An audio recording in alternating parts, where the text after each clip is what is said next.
So, welcome everybody to this afternoon session. Today we have a panel. It's organized by Holland FinTech, and the theme of the panel is collaboration. And I think we have some excellent guests who will now share their camera and open their mic so we can see them and hear them.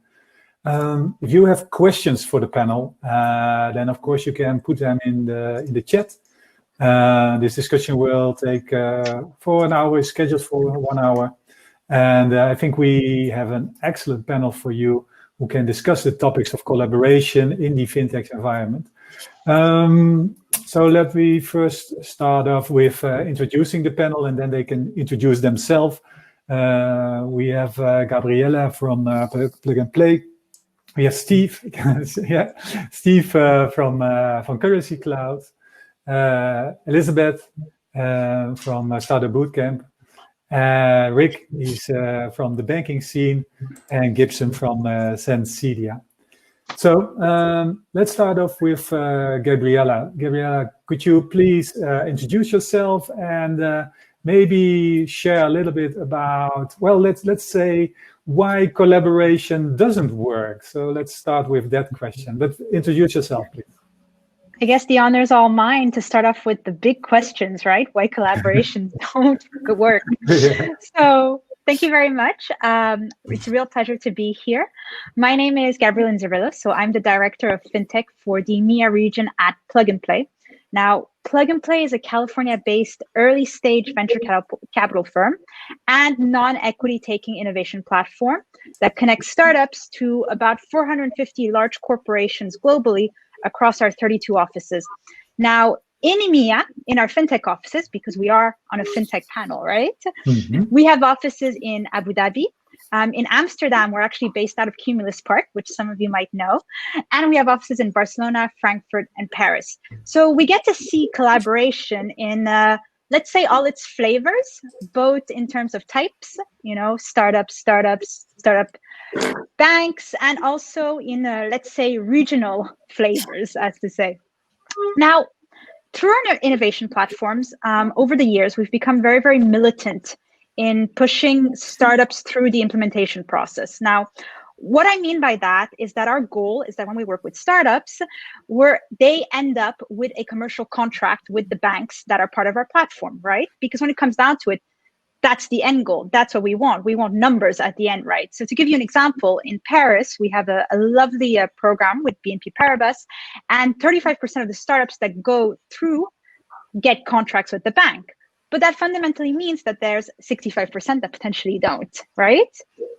And if I had to choose one single reason why collaborations fail, because I don't want to take too much time off from my other wonderful fellow panelists, it would be that banks and startups, they go big too soon. They want to go big, and they want to go quickly. And in fact, over the years, what we found is that proper scope and definition of a project is the single biggest indicator of success. So one of the things we do when we urge, startups to collaborate with financial institutions is to tell them, please, please, please, do the smallest pilot you can to prove that this collaboration can work, and to essentially do an MVP. And by that, we don't mean minimum viable product. We mean a minimum viable pilot. But okay. I'll kick it back to you, Martin, for the rest of the panelists. Thank you very much for introducing yourself, and it's a great example. And we will dive deeper in this minimal viable prototype. No, minimal viable project. Pilot. Okay, let's start with the second lady on the panel, Elizabeth. Could you please introduce yourself? Thank you. So my name is Elizabeth Kleinfeld. I'm responsible for the partners in Startup Bootcamp's FinTech and Cybersecurity program in Amsterdam. One of our partners is also BNP, Rabobank, one of the Italian banks, the FinTech District in Milan, and Epiphanic that hosts the FinTech Matters. And if I look at why collaboration fails, it has a lot to do with what Gabriella was talking about. If you don't do the scoping properly first, it's never going to work. So you need to first say, what is the desired outcome, I think. and make that as explicit as possible so that you know what each party determines success will be. Because if that is not aligned, it's not going to work. And definitely don't go too big too fast. The minimal viable pilot is important. Nice. And that's, in large corporations, even if they're not working with startups, keep it small. Keep it small, and and of course, focus on the outcome. Thank you very much, Elizabeth. Well, next up, Gibson, could you introduce yourself? And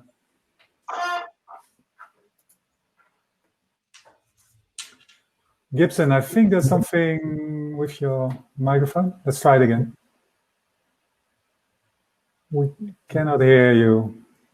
Okay, let's start with Stefaan then. Stefaan, could you introduce yourself and say, okay, what for you is something which could be better in collaboration? So, look, my name's Steve. I'm a co-founder at Currency Cloud, and I run the strategic partnerships team. Currency Cloud, we're quite an established fintech now. We're 225 headcount. We have primarily headquartered in London. We also have offices in New York and Amsterdam. Effectively, we're a cross-currency and international payments management platform. So we've built a platform that automates the processes in collection of one currency, conversion into another, and then distribution into the various payment networks of the world. We're very well backed. We've got some great investors by way of Google Ventures, SAP, BNP Paribas, the World Bank, and Visa. In fact, we have a strategic partnership with Visa. We're collaborating with them on a very fundamental product level, which is, as you might imagine, both a blessing and a curse. But we've got a great relationship with them. We're really, really happy with that. But in my opinion, where collaborations fail is when you don't have absolute clarity and 100% alignment on a joint strategy, joint commercial intent, and clear shared strategic objectives and goals, as I kind of echoing Elizabeth's point. Even the slightest disparity in agreement on shared direction, if you're not exactly moving in tandem with one another right at the outset, as you get further and further into the partnership, that disparity gets greater and greater and ultimately becomes very destructive. In fact, echoing Gabrielle's point about not necessarily going too big too quickly, that makes a lot of sense, actually. I don't necessarily agree with minimum viable pilots. I've got a bit of an allergy to the word pilot because pilots, doing pilots is where startups go to die with big banks and big FIs. You chew up a huge amount of time and effort, and both of those things are a massive premium in a startup. We're very fortunate. We're past that stage now, but I prefer to call it a phase one.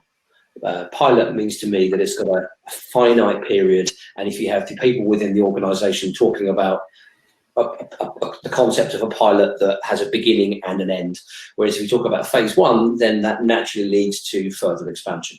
That's okay. That's nice. We will dive into the minimal viable pilot and how to structure that in a moment. So thank you, Stefaan. Let's see. Gibson, you have changed your headset, so maybe this will work. Could you introduce yourself? No, it's still not working. So maybe.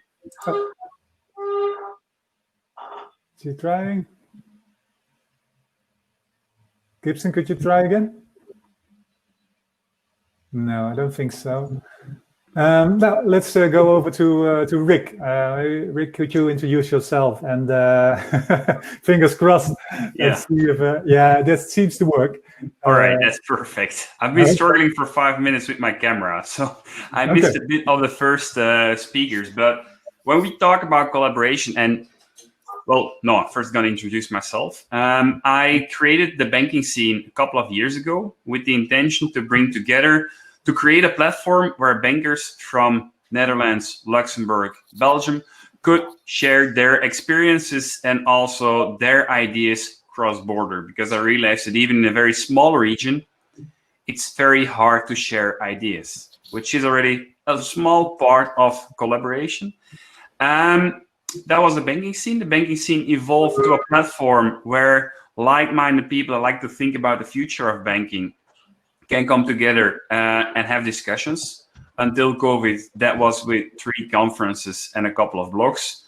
With COVID, we pivoted the model, and now we come together every week for virtual roundtables, every time with a special guest, different topics. And what I noticed there is collaboration is very high on the agenda. Is it very new? I don't think so, but it is evolving very fast. And especially when you look at the whole startup scene, we come from an era where the startups were gonna eat the banks, and now we move to a place where it's just, no, where we discuss, it is all about plug and play. But when you look at the real challenge of collaboration, I think very often, and it's something that came back already a couple of times here, it's all about communication. And it's very similar to human partnerships as well. I guess it all depends as a startup, but also as a bank, until where you want to go in a collaboration. Do you want to stay in the friendship zone, or do you want to go for a full-fledged marriage? I think all these challenges are pretty parallel in a business environment as well. Yeah, thank you very much. Yeah, and we will also talk about these objectives and the maturity of collaboration. So thank you, Rick. Gibson, let's try. Can you hear me now? Yeah, it works. Oh, so. Finally. It's too much technology, and sometimes they don't collaborate with us. No, you did manage, so thank you for that. No problem. So my name is Gibson Nascimento. I am head of solutions for Sensidia, looking after EMEA. And I suppose that just to kind of trying to summarize what all our panelists have told up to now, I think it's all about the strategy. That it's the main reason why collaboration normally fails. It's either because you try to give a step that was much bigger than you were supposed to give, or that you didn't really think about what would be the best partners that you should to start that collaboration and to help you to grow, and or you didn't really communicate, or you didn't really define the best ways to communicate to all your partners or to all the people that are involved in all of this chain. So I know that I won't repeat anyone here because you covered most of it, but just summarizing, I think it's all about the strategy. That is the main reason, as I see that. Thank you. Makes all of this collaboration to really not work. Yeah. So, and finally, let me introduce myself. My name is Maarten Kos, and I've been working at Dutch Bank for over 20 years, Rabobank. And since 1 year, I'm working from Zurich, so helping now banks here to become more innovative. And I've done a lot of things in my banking career, also working with startups, but also different kind of situations. And I'm also putting together a kind of ecosystems together with Holland FinTech on FinTech. So that was a nice overview of all the things which can go wrong. And I really liked the suggestion of the minimal viable pilot. And there was some discussion, of course, about that. So Elizabeth, could you please go deeper in that example a little bit? Could you share some examples of what does that look like, this minimal viable pilot, if you want to collaborate? Well, I will actually talk about something that I think that this phase 1 maybe helps with. So first of all, we had a startup in our program from the States. It was one that our partners had asked us to get into the program, not necessarily that one, but the technology that helps you deal with third parties, right? To make sure that you are not as susceptible to your third parties being your weakest link. And they defined early on what the goal was of that test, doing a small test with some of the suppliers of this pension processor, and that was a success. But then the problem was they didn't have budget set aside for this.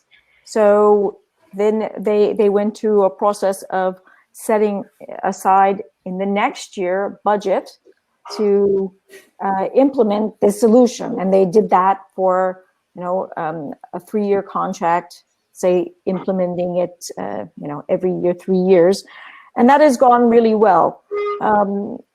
That went well also because of having somebody on the side to help this American team with some of the cultural differences that you see between the way Americans do business and the way the Dutch and maybe more Europeans like to do business, which can be a little bit slower, a little bit more relationship building, and the proof really is in the pudding of the tests. Yeah. So I hope that answers the question, but I do like this thinking of it as phase 1 and not just, okay. And to be clear, this phase 1, was it like a free ride for the corporate, or was it a paid pilot? Or? It was a free ride for the corporate, but this was a problem that they very much wanted to have a startup to help them to work on. And okay, it could have been a scale up, it could have been another type of company, but they were committed to working on that problem. So if it wasn't this solution, it would have been another solution in this area.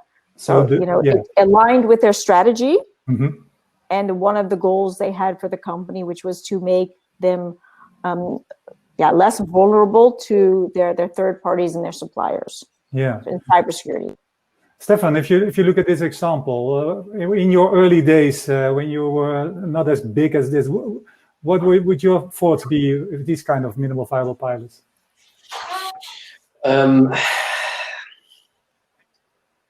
I'm going to use an English expression. I think startups are a bit like a moth to a flame with the opportunity to collaborate with a big organization. You've got to be so careful. As a startup, all you want is alignment with a big organization for brand credibility, the association, and obviously the revenue opportunity that it gets for you. I've got a real fundamental issue based on experience of doing collaborations of any kind where the startup, where the most valuable commodity you have is your time because you're always under-resourced. I've got a real issue with startups being expected to provide services or capabilities or whatever to a big established organization for free for however long, because it massively undervalues the startup's capabilities and what they're bringing to the party. But it's also, I just think it's massively arrogant for the big organization that is an established organization. They have an established revenue line. They've got cash reserves typically. They don't need it for, if they're really interested in collaborating and making it work or exploring if the collaboration will work, then they should prepare to have some skin in the game. Because the price of failure to them is, okay, they lose a little bit of their budget. The price of failure to the startup is potentially catastrophic, depending on how early stage the startup is. Yeah, okay. Gabriella, what are your thoughts on these kind of first steps in defining a collaboration? What are your experiences and maybe best practice? Or Absolutely. I'm glad the minimum viable pilot sparked such imagination and debate.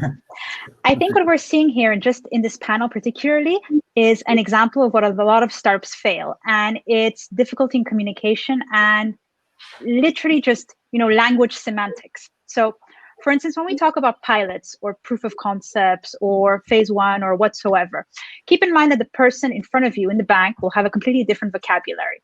So, for instance, in some banks, a pilot goes up to, let's say, 50,000. The procurement department will call a collaboration that is up to 50,000, where they use, let's say, live data or such. Whereas a POC, a proof of concept, can only be billed up to, let's say, 20,000, right? And they can only use fake data. So whether you're going to be calling your test or your phase 1 or your initial collaboration or your trial, because fundamentally there needs to be some form of trial, whether it's a pilot or a POC or whatsoever, is going to actually be dependent on the person across the table in the bank and what their guidelines are. Now, I am a big believer, and I say this as plug and play as me, and I believe everybody on this panel will, in potentially not doing free pilots and pushing that away as much as possible. That's something that I think is no longer industry standard in EMEA. I think we've stopped that about a few years ago, 4 or 5 years ago. However, we are aware fundamentally that when you are doing those trial pilots or proof of concepts, they will always not be remunerated as much as you would want them to. There will always be a loss of time. There'll always be less expensive than if it was a full contract. And so ultimately it comes down to learning the lingo of the people across the table, learning what they mean when they're talking about their POC, or learning what they're talking about when they're talking about a pilot, and seeing how that fits into you as a startup. And I'm saying this to all the people in the room who are in startups, can actually sell that product and get that into a sale and get it across to an actual vendor contract, which is what we want. Mm-hmm. So I guess, okay, this language is very important, to speak the same language. And what I also hear you say is that it is changing, or it has been changed the last couple of years, how this is to get less free rides. Does that also mean that it has changed if banks are more used to collaborate with startups, that this kind of collaborations are changing, this first phase? I would say that the collaborations are fundamentally the same. However, there are much more processes involved now, and they're much more advanced. So for instance, what we can definitely see is that some financial institutions will actually have a pot of money put aside, either centrally as part of the bank, to allocate to these trials. So either these pilots or their proof of concepts, or they're going to be allocated on a business unit budget line. And that's literally the best you can, hope for, that there is some small pot of money available to actually trial this, because it helps fundamentally the innovation process. So the collaboration is in a way the same, because people are fundamentally the same. They want to achieve great results, but there are more guidelines and there's more support nowadays than there were 5 years ago. Okay, yeah, so the maturity is risen. Gibson, could you talk a little bit about your experiences of this first phase of collaboration? What do you think can attribute to success in this first phase? Yeah, of course. So I actually forgot to mention something during my introduction. So Sinceria, it's a company that works with APIs. And we used to say that APIs are the technological glue that bring things together, right? So as a theory, as let's say the way that we normally work, what we always try to tell our customers is to understand what you want to do and where you want to go. So it all comes back to don't start too big. So from the experiences we have, we've seen the biggest successful rates when a company, either a fintech or like a bank institution, they do understand where they want to go, and then they start really small. So that's one of the most important things. Normally, we come up with these great ideas that we have hundreds of APIs to expose. So we want to make sure that all our partners are connected to the various ways. And our first point is step back and find out 1 or 2, 3 things that you want to integrate with your customers or with your partners. So once you have that scope very well defined, then it's all about something that Gabrielle was mentioning, which is alignment of expectations. So it's much easier to align internally with your, let's say, business stakeholders, for example, and also with your partners, because they will have a very clear and well-defined scope to then understand how both companies can collaborate with each other, instead of coming up with something that is like a big bang and then say, whoa, that's really interesting, but where do I start? So I think it's all about having a very good alignment on all expectations, how the collaboration will work from a very small set of things. So either, like I said, couple of things, a few things that you can really make sure that once you start working with that, they will really work. And then you can define the KPIs, how you're going to measure those. You will then find out if you have achieved the successful rate that you were really expecting to, or then you can just play everything back and say, this didn't work, and now it's time for us to just replan, and perhaps we've selected the wrong partners, or we've selected the wrong, let's say, capabilities we wanted to expose to partners, and then replan again. But of course, there is budget involved, and we always need to make sure that whatever is being selected, it's well selected. Yeah. So start with the low-hanging fruit, where you think, okay, the success rate will be very high if we start with this small thing. So, and I guess it's also about building trust and get to know each other in the first phase, which is important. Yeah, indeed. And I do like the phased approach, because once we call pilot or whatever POC, it does have an end. And the phased approach is we start with this, and then you actually define a roadmap. Mm-hmm.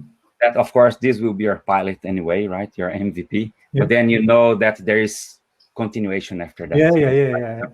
So going back to this phased approach, Rick, if you look at, because you were talking with all types of banks within the Benelux, I can imagine that startups really like a phased approach, because then they see, okay, there will be a second and a third phase, of course, depending on the evaluation. What do you think, and what do you hear? Are there differences between banks, how they start these kind of processes of collaborating with startups? I think, first of all, if you look at the total amount of banks that do collaborate with startups, it is probably already very limited. Mm-hmm. And if they do, well, I haven't been involved too much in the whole process, but I can imagine that they're not in the strongest position in negotiations. And a startup, first thing he wants to have is to make sure to prove that he has a viable product. And then all depends of what kind of product he's offering. I can imagine it's completely different whether you go to a customer-facing one, or you're more looking at cybersecurity or compliance or whatsoever.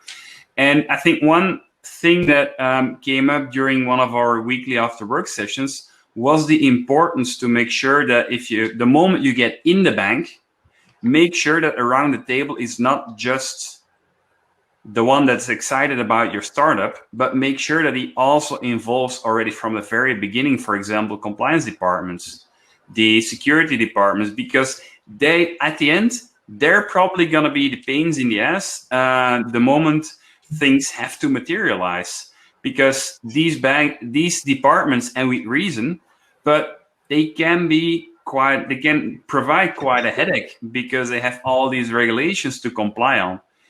And that makes it, I think, very hard to also align the communication between startup and a bank. But as Gabriela said, it also depends on what kind of data you're working on, what you're trying to prove. Is it already proof of, is it a concept that you want to show internally, or is it something that you want to show already to customers, etc.? Yeah. So it's a very broad discussion, I think, that is not has not just one answer. Yeah, I understand.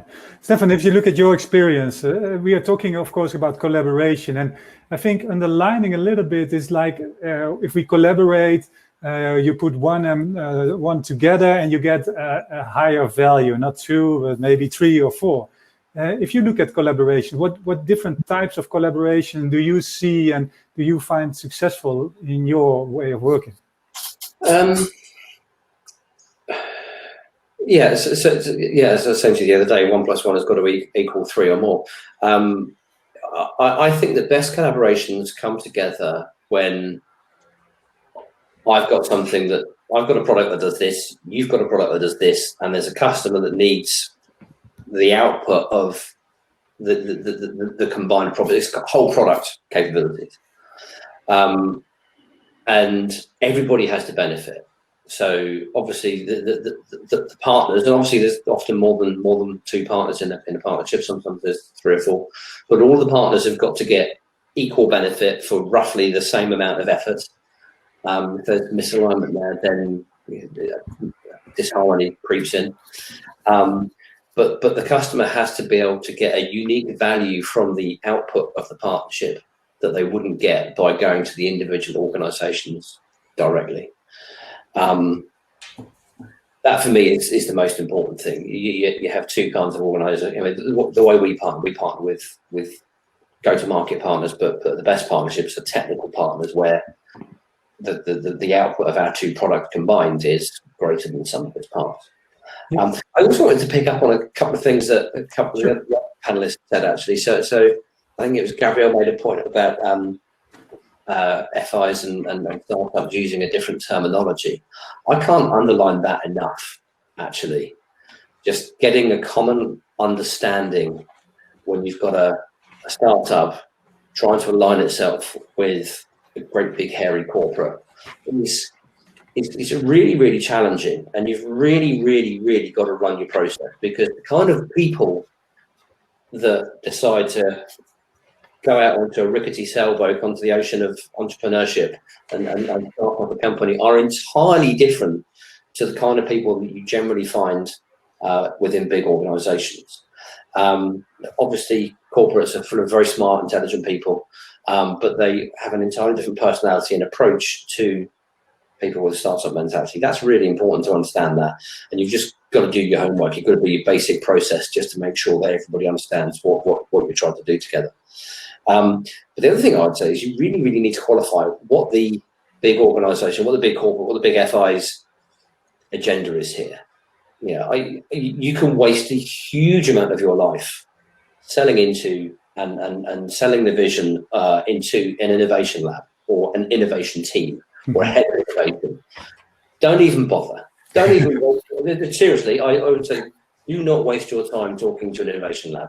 What you need to do very, very quickly is establish what the problem you are solving collectively is, and who the business owner is, who you can help within that organization. Because unless you're solving a real problem, all you're doing is you're talking to an innovation lab, and that innovation lab will have a budget that they have to spend on getting a program out there and looking good. Oh, look, we're being innovative, but that doesn't necessarily guarantee success. And you need to agree on very, very quickly what is success and what is failure, and what is the consequence of success and what is the consequence of failure. Because success doesn't necessarily guarantee that there is a vendor relationship going forward, and failure doesn't necessarily guarantee that there isn't.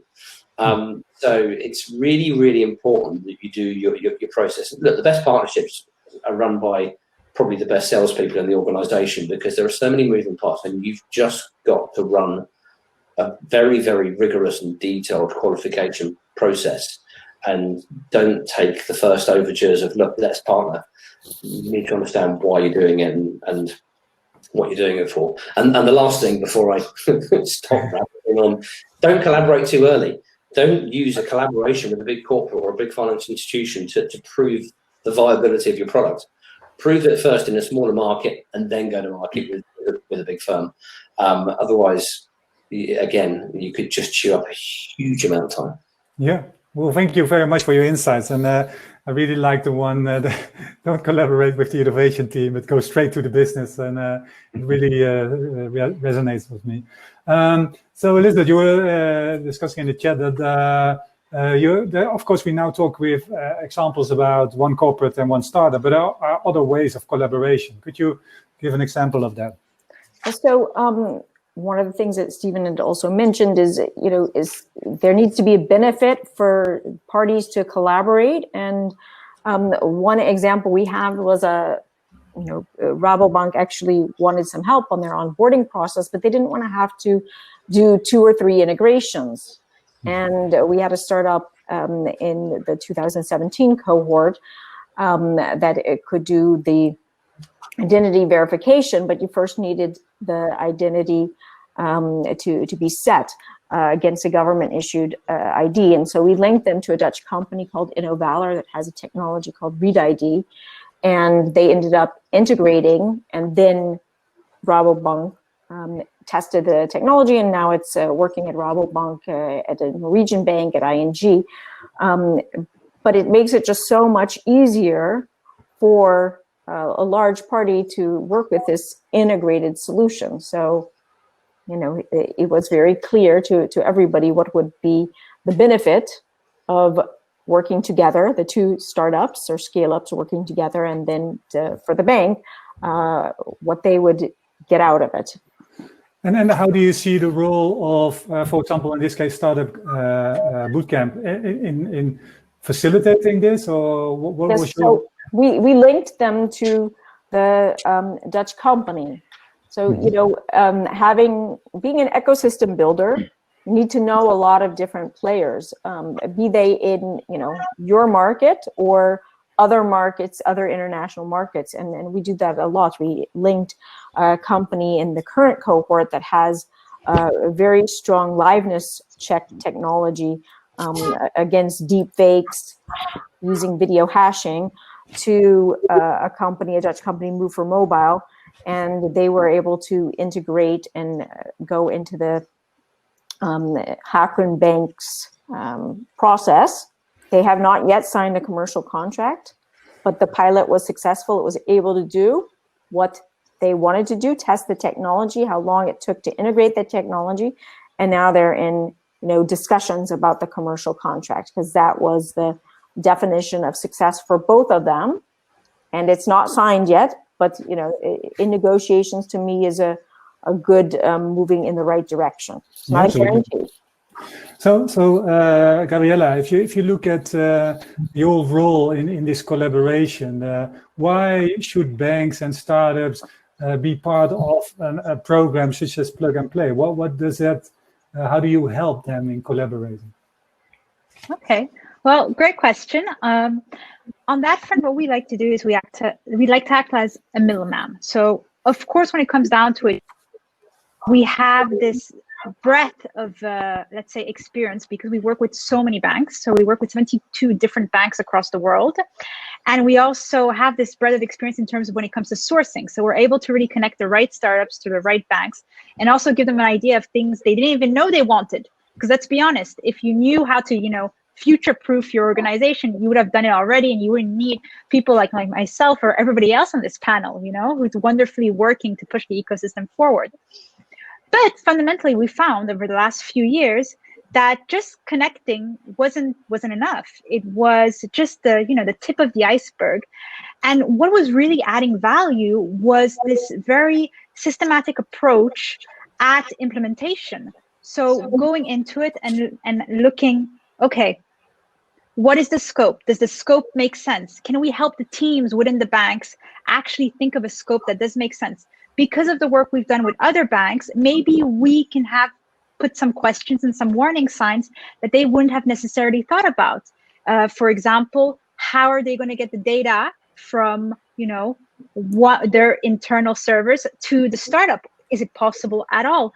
What are all these questions that you need to ask before you get started on a collaboration, before it hits wall after wall after wall, and then someone decides it's too difficult, too tiring, and they brush it under the rug, which is the worst thing. We don't want it brushed out under the rug. We want to actually get to those roadblocks, and we want to push them forward, and we want to unblock them. Because when we unblock them once, eventually the next startups that have to go through it, it'll be unblocked for them, and actual processes will have been built to actually solve those issues.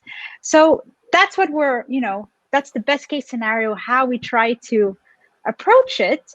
But fundamentally, it will also, be down to the banks to, take a step back and see, okay, can we make it easier when we work with startups? And let me tell you, after working with many, lovely startups who have done wonderful work with banks and fundamentally couldn't get past, for instance, IT, we know that sometimes there are some things that are just out of your control. And it's good to have an ally, right? That's really good. Yeah. Especially, I guess, for a lot of startups, it can be very lonely. Trying to collaborate with these big and huge organizations. You're absolutely right. Talking about these organizations, Rick, if you look at collaborating, I think you are supporting a platform which helps these banks collaborate. Well, what do you see and how do you feel like, because they are also, of course, competitors, how does this collaboration comes along, and what do you see as best practices there? Well, I think it's pretty tough to get a proper idea on it. And what you see for organizations like myself that are more of an informal kind of network, it's hard to really create this dialogue, which is, for example, also why the weekly after work sessions are Chatham House rules. There is no publication of recordings afterwards. That way we provide an intimate environment for everyone to share ideas during that virtual roundtable. Nevertheless, from the moment that topics become too strategic, you see a lot of reluctance of sharing the back of their mouth. And that are things, for example, on industry level collaboration, it becomes a lot for a sector organization like the Nederlandse Vereniging van Banken or Fibelfin, where banks are eager to start collaborating with each other. But when you look at collaboration with startups, I think organizations like Startup Bootcamp and Techstars, they do play a very important role in bringing these organizations together. Elizabeth invited me as well one time at one of the preparation sessions as a mentor. And what I see there is a lot of interaction, and people that have never seen each other before suddenly start talking about their solutions. So, yeah, that would be my my take here. Yeah, Gibson, we discussed a lot of topics which help succeed and also fail collaboration. We didn't talk a lot about the technology. So what are your thoughts about how can technology accelerate or maybe become a hindrance for collaboration? Yeah, that's a good point. So I suppose that Stefan mentioned something very interesting there, right? Don't work with big corps. And where technology sometimes, let's say, can help a bit on this, and it all brought me back something that we normally see a lot of people saying about open banking. So open banking is something that is pushing agendas from all over the world, right? So, and it's on all the sides. So it's either big corporations and also the small fintechs, small organizations that are trying to follow the string and see where they can fit into, right? So we do see different ways that technology can help, especially in this open banking scenario. Technology can bring a lot in terms of security, a lot in terms of defining standards to make sure that the connections are well made and that they are easy to maintain. So once you have, for instance, APIs that it's being widely spread around these collaboration panels, right? We do see that the APIs, once you build them properly, they can help to leverage best standards, best practices, and make sure that the data is flowing secured, that you have the right level of audit that your organization will require you to provide, and some other things. And I also see that sometimes, like you mentioned, what could be the pitfalls there, right? Once you over-engineer, so once you want to use too much, so especially when we talk about technology, you can put layer over layer over layer over layer. And then sometimes I do understand that we may need to add some additional layers, especially when we talk about banks, right? So it's a very regulated environment that requires a lot of auditing, a lot of security standards to be implemented. But then once they overcook all of that and they try to put so much, it may be a bit tricky to collaborate, because you will come to a fintech or a startup saying, hey, in order to connect with me, you need all of these layers of implementation on your side. And then a fintech would just say, unfortunately, I can't do that because, I do have something here in place. It's quick and easy to plug, but then I can't really implement all of these additional steps because then I'll be actually really behind everyone else. Yeah. So technology can help a lot and can also block you a lot. Yeah, I can imagine. And Steve, if you really look at your history in your company, this kind of technology, but also Gibson was also mentioning regulators, and there was also mentioning about the legal and compliance departments of these big banks and big companies. How did you manage that in in your collaborations? So this goes back to what I was saying earlier. Just make sure you've got a real problem that you're solving. Because if you have a problem that you're solving for someone, then you've got a champion within the business that can help you navigate these things from a perspective of personal interest. But when you're a startup company, you don't have all the policies, processes, and procedures documented in the same way that a large corporate would do. And that can be really challenging. We walked away from a couple of very meaningful potential collaborations in the early days. I remember, because I think I gave you the example the other day, we didn't have a modern slavery policy, and we weren't going to get one written within the time available to it. And that was just the tipping point, but there was a bunch of other reasons. But typically now we're a much more established organisation. Going through the collectively call it the procurement function, which is compliance evaluation, technology evaluation, finance evaluation. When you go through that procurement function, big corporates have procurement teams that take you through that, and it's just a process which actually isn't that scary. It's just time consuming, which you don't have when you're a startup. But it's just a process that you go through, and it's series of forms that you fill in, a series of policies and procedures that you present. And if your business is standing up on its own and capable of responding to that and got the ability to go through that process, it's not actually that scary. It's just a painful process you need to go through. But if you're a startup and some of these questions can be quite awkward and uncomfortable, you have to be realistic with yourself and say, am I really going to be a viable proposition for this partnership, or do we pick this up later on?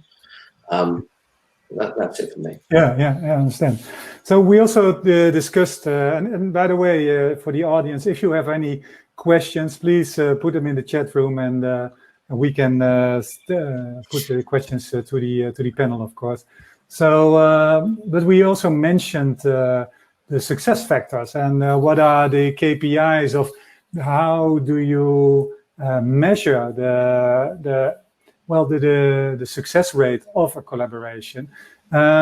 So I want to ask all of the panelists to define one of the most important success criteria to define it as smart, specific as possible, which you should measure when you are collaborating. So maybe Gabriela, can I ask you first?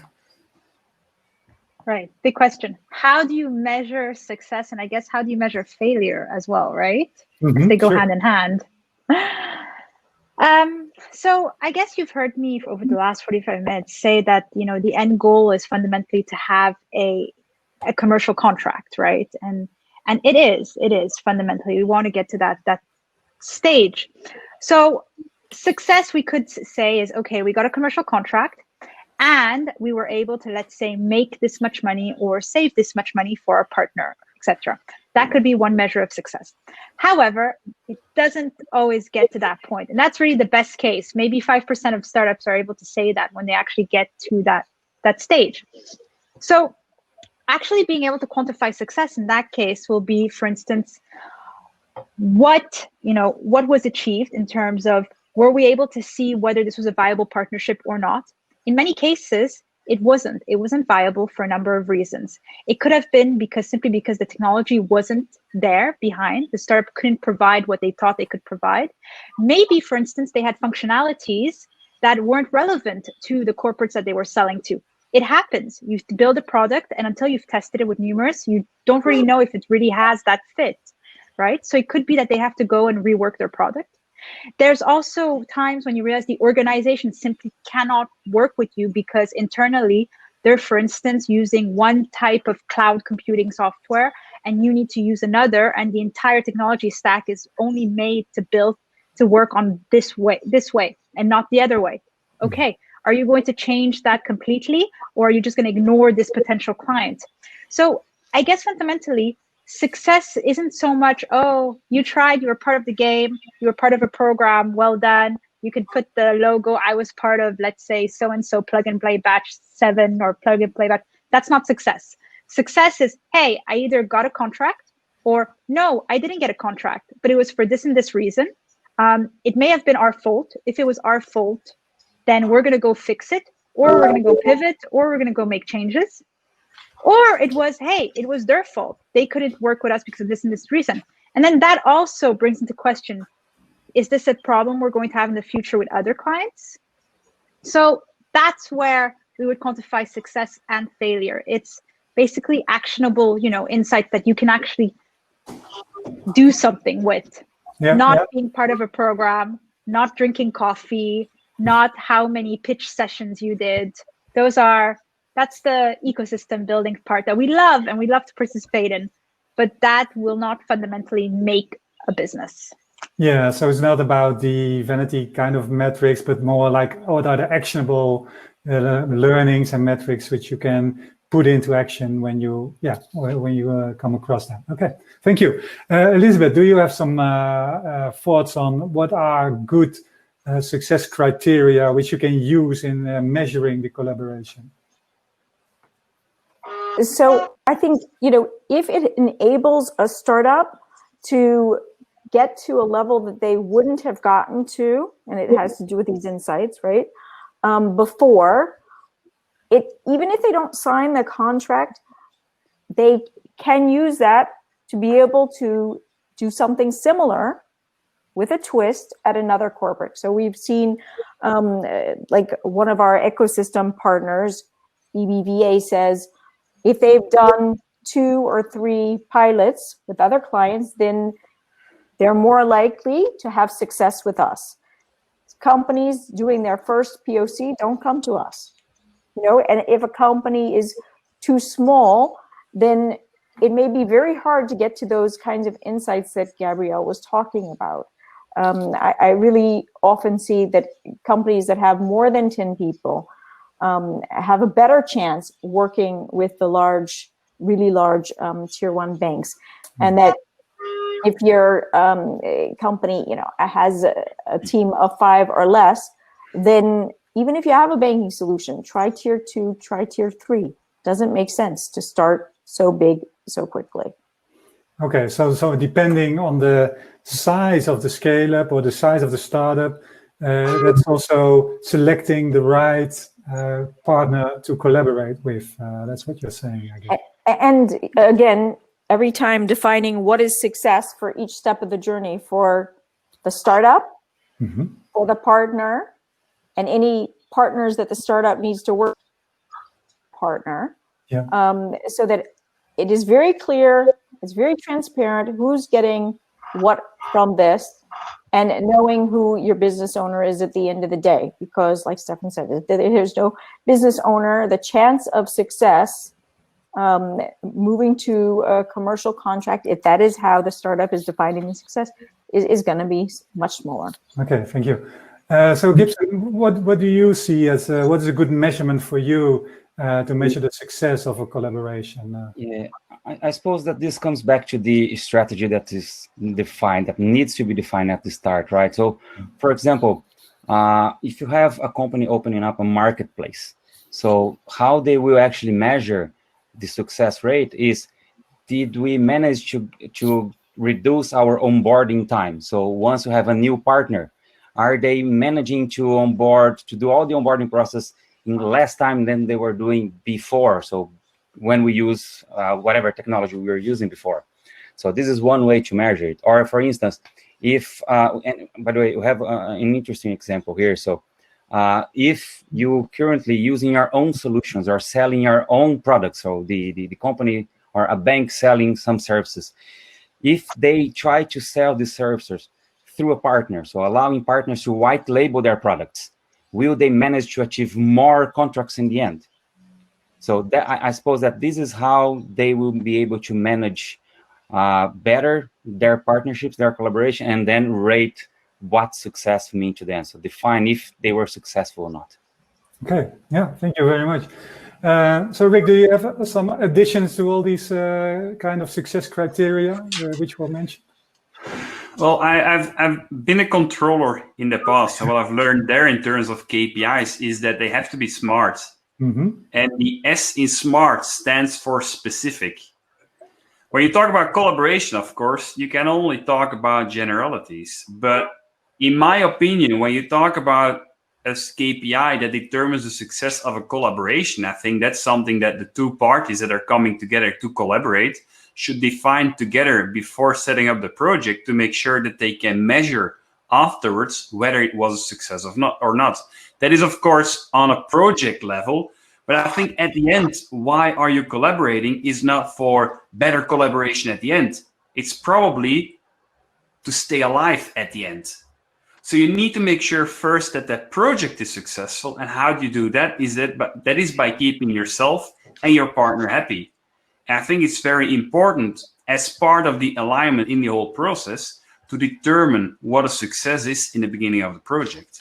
Yeah, thank you. So we have a question from Michael, and he is asking, okay, how do you navigate shifting paradigms from a competitive approach regarding partnerships to a perspective of understanding before you're trying to get to the best deal? So who wants to take this question or has a thing to say about this? I can try. Yeah. Or Gibson, go ahead. You wanted to say something. I was just actually going to give an example about competition, right?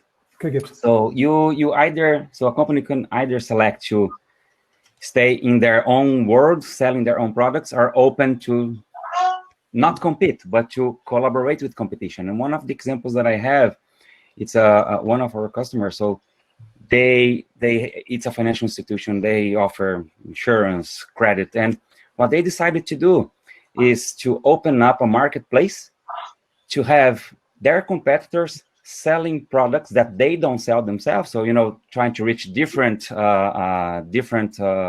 people, different levels of customers to sell those products into their marketplace. Mm-hmm. So from a competitive perspective, they could, try to sell those new products, open up new business lines, but they decided that was not really the path for them. So then open up a marketplace and allowing competitors to sell their products into their own marketplace. This may sound a bit weird, but actually they were very, very successful with that. And I suppose that, it's just mindset changing. Do I want to compete against the others, or do I want to find ways to collaborate with them? Okay. What are your thoughts, Gabriela, about this perspective of understanding? Very quickly, just to go on to what Gibson was saying, because he's absolutely right. Fundamentally, when we were seeing, and this happened when FinTech really started, and we're seeing all these, new applications, new small companies popping up, etc. Of course, large corporations and financial institutions went, we're so much bigger, we can do it better, we can do it quicker. And they realized very, very quickly that it was time consuming. They didn't necessarily have the exact talent that they needed to build it. The whole build it and they will come approach didn't necessarily work. And so it became much more business oriented. Okay, can we build this? Does it make sense to keep this internal? And those decisions are still being made. If something can be made and done internally and it makes more sense to be done internally, this is still happening. They're not going to go find a partner if it doesn't make sense. It's just that there's more of an open approach to what is viable on a business, on the business side. Yeah. Well, for closing up, I want to thank everybody on the panel.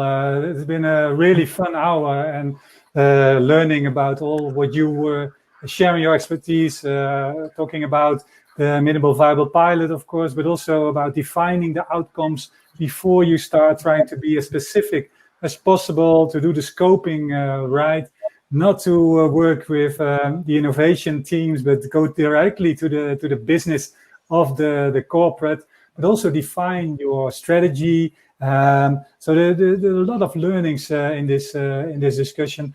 I want to thank the audience for being here and the panel for sharing all of your knowledge. So have a good day, and I hope you'll be collaborating very successful in the future. So thank you. Thank you all. Bye-bye. Thank you.